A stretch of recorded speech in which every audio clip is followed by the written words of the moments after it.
today on the program, and we're joined by Mr. Mark Jacobs, who is a former Attorney General of Kaduna State. He joins us from Abuja. Good morning, and thank you for joining us. Well, could you then tell us, from your perspective, what do you think is going on?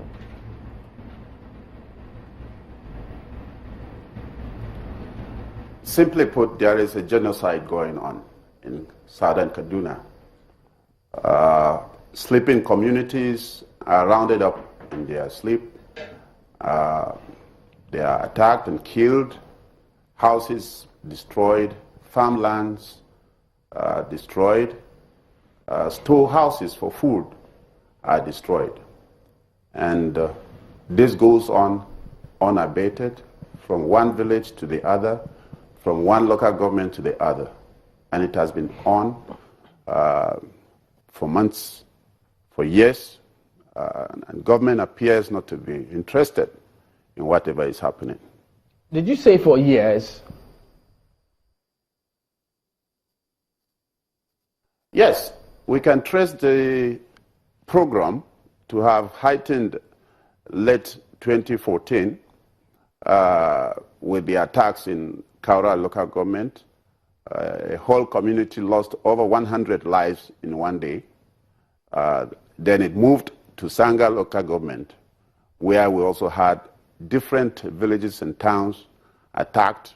Fadan Karishi, we had Ningon, we had Ninte. All those villages have been consumed with violence from 2014 till date. And it goes on and on. Within the last 6 months, it has heightened. We have seen attacks from Sanga local government to Jama local government. It has now spread to Kauru local government. And it is continuing. As I speak to you, there are communities that have been displaced permanently. And we have the herdsmen, Fulani men, that have taken over these villages and they are living there. They are building their houses there. You can see them from afar. And if you dare go near their dwelling, you are killed. We have our farmers, villagers that are prevented from harvesting their crops. Those who venture to go near where they farmed are killed. It is very common. It's happening every day. And it's going on as I speak to you.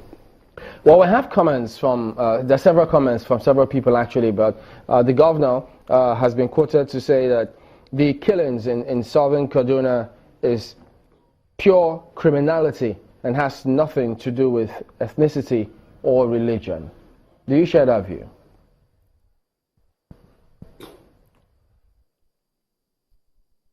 For me, the governor knows how to speak English and knows nothing about taking action. He has refused to live up to the oath of his office, which is to protect citizens of Nigeria under his care. He has a responsibility that he has abdicated. We have also read several comments from the governor, which indicate very clearly that he is more interested in the publicity, in the glimmer of the television and other things, much more than taking action. And I'll tell you, last year there was a serious problem of cattle rustling around the Beningwari axis of the state. The governor swung into action. Everybody applauded him. He set up a task force made up of the army, the police, and the air force. This task force went into the bushes and challenged the cattle rustlers. And we are happy that they were able to curb that menace. Today, and for months now, human beings in their hundreds have been hounded in their villages. There has been no war, there has been no altercation, no conflict as such. But people will be sleeping and attackers will come surround a village and open fire. If you run out of your house, they fire and shoot you down. And the governor has refused to set up a similar task force to address this situation. And day after day, village after village, town after town have come under attack. And he has not seen the need to set up a similar task force. And we are saying that is hypocrisy and that is unacceptable. We do not accept all these words that come out of him when attacks come and you fly into the environment in a helicopter. Why not drive? If you are sure that you are providing security, we challenge the governor to take one car, leave all the battalion of soldiers and police that he takes along, let him drive to those villages alone with his driver and go there. We have seen situations where the attackers are physically present. They attack from the evening, throughout the night, go to rest, and then come back and conclude what they started. This happened in Godogodo. This happened in Golkofa. It happened in Ninte. It happened in Gitanwaya. It happened in Chawe. Are you suggesting that security officials didn't wade in to stem the tide?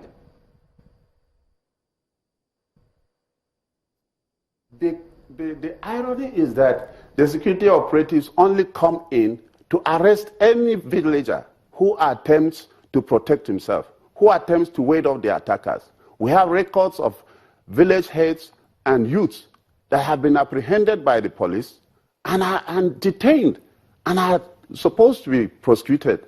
We have records of people that have been arrested by the police, all because they came out to protest or to defend themselves. And the governor has gone ahead to even threaten that anybody who calls on people to defend themselves, he has a list of those who have called on villagers to defend themselves, that he has a list of those who have made such comments, and he's going to prosecute them. And I say, this is very unserious.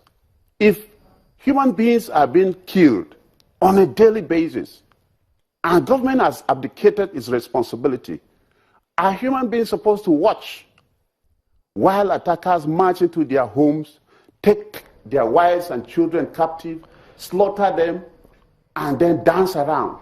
We have villages where the attackers are seen in the mountains, dancing and celebrating after every attack. Let me bring up something that the governor also said. I mean, you had suggested that they're not doing as much or not doing anything as you have said it, but the governor also went ahead and narrated some of the steps that he's taking to ensure that this stops happening. He says they're trying to get to the root cause of this matter. They've set up a committee which is headed by I think it's Martin Luther Aguirre committee, to get to the bottom of this, to find out why this is happening so that they can stop it.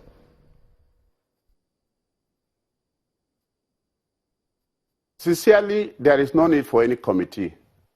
And in any case, that Martin Luther Aguirre committee submitted its reports months ago. So there is no need for a committee. All you need to do is to do what you did in respect of the cattle rustling. Set up a task force. The attackers are killing your citizens. You don't need a committee to tell you what to do with marauders. A genocide is going on in your state, and you are talking about committees and paperwork. You are talking about speaking English and discussions while you know exactly what you are supposed to do. This is unacceptable.